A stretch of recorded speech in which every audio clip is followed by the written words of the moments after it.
nation would hurt many egos. So forgive me. Forgive me for today.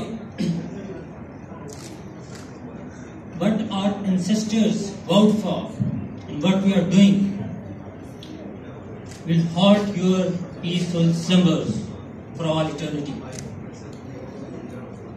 When I sat down to write this speech, I entered the corridors of the then Viceroy of United India, Lord Mountbatten, and saw Mohandas Karamchand Gandhi pleading the case of a united India. He said that without wealth, without resources, this newborn country will tumble into pieces within 6 months. I ran towards my car, and when he entered the corridors of the Governor General of Pakistan, he said that Pakistan would be a sovereign nation. The cabinet stood silent. The question of how was written on the faces. And 70 years later, I am standing in front of you and saying, how is this possible that we can be a sovereign nation? So for those who forgot the path of glory, remember your guide.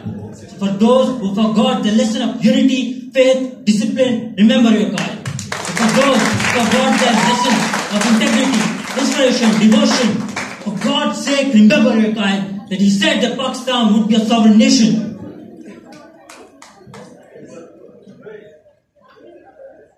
Our ancestors left their lands, their wealth, and they sacrificed their beloveds for the sovereignty of this nation.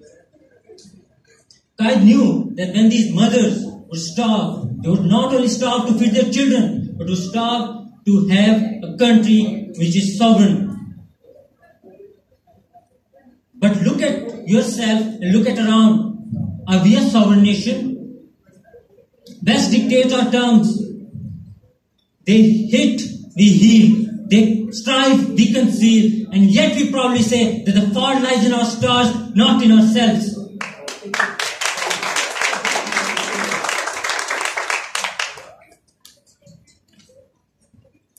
Trump showed his hegemony over the world by recognizing Jerusalem as the capital of Israel. Isn't it obvious? You may call them friends, but they are not your friends. For them, you do not matter. Negating the crimes of Holocaust is a crime. But when they made the caricatures of Muhammad sallallahu alaihi wasallam, they call it freedom of expression because you do not matter. Israel is free, but Kashmir is not because you do not matter. Cyprus is given under the custody of UNO, but Bosnia is not because you do not matter.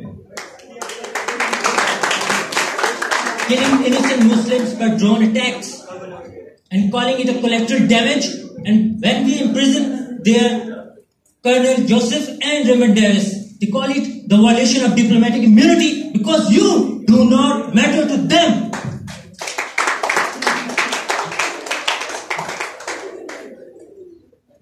Let us walk.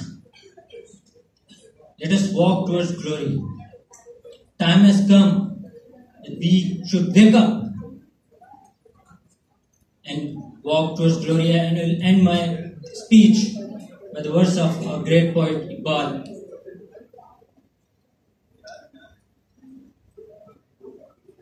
He said, "ए तायरे लाहुती उस रिस से मौत अच्छी जिस रिस से आती हो परवाज में होता है." Thank you.